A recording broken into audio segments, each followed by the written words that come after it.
নমস্কার। ঘরের ভালোবাসাই প্রকৃত শক্তি। আমি ঘর বলতে নিজের পরিবার, নিজের গ্রাম, ইউনিয়ন, থানা, নিজ জেলাকে বুঝিয়েছি।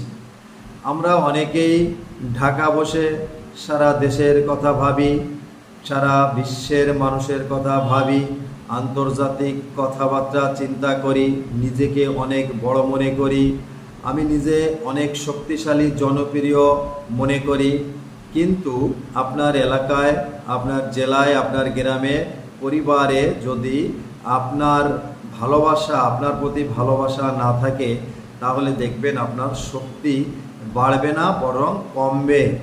অর্থাৎ শক্তি আপনি মনে করবেন তখনই যখন আপনার পরিবারের মানুষ আপনাকে পছন্দ করবে, আপনার এলাকার জেলার লোক আপনাকে পছন্দ করবে, ভালোবাসবে, তখনই আপনি নিজেকে শক্তিশালী মনে করবেন। আমরা অনেকেই ঢাকা বসে অনেক কথা বলি, সারা বাংলাদেশের কথা চিন্তা করি, পৃথিবী নিয়ে চিন্তা করি, কিন্তু নিজ এলাকার জনগণ আমাদের পছন্দ করে কি করে না, আমাকে ভালোবাসে কি বাসে না, এটা আমরা চিন্তা করি না। আপনারা গতকাল ঘটনাটি মনে আছে, দেখছেন পেপার, পত্রিকা, চ্যানেলে।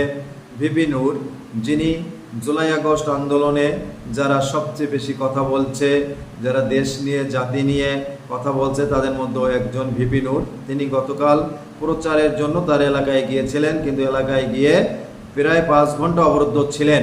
সেনাবাহিনী এবং পুলিশের সহযোগিতায় তিনি উদ্ধার হয়েছেন। তাহলে নিজ এলাকার, নিজ পরিবারের জনগণ, নিজ জেলার লোক তাকে কতটুকু ভালোবাসে, এটা আপনারা স্পষ্ট বুঝতে পারলেন। যে সেনাবাহিনীর বিপক্ষে তিনি কথা বলেন, পুলিশের বিপক্ষে কথা বলেন, শেষ পর্যন্ত সেই গর্বিত সেনাবাহিনী, পুলিশই তাকে উদ্ধার করলো।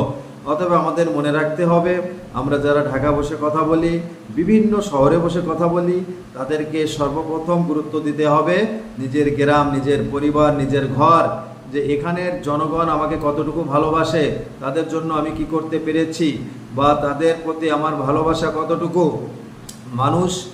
মানুষ নিজের পরিবারের কথা, ঘরের কথা চিন্তা না করে যখন অন্য জায়গার কথা বেশি চিন্তা করে, তখন নিজের ঘরের ভালোবাসা পাওয়া যায় না। অতএব শক্তিও ঘাটতি থাকে। অতএব আমাদের মনে রাখা উচিত, আমাদের শক্তির মূল উৎস হচ্ছে ঘর, আমাদের পরিবার, আমার নিজ জেলা। শুধুমাত্র ঢাকা বসে কথা বললে, বাড়ি গেলে, এলাকায় গেলে কতটুকু সম্মান পাওয়া যায়, এটা আমরা সবাই বুঝতে পেরেছি, বুঝতে পারবো, এই আশা রেখে নমস্কার, ভালো থাকবেন।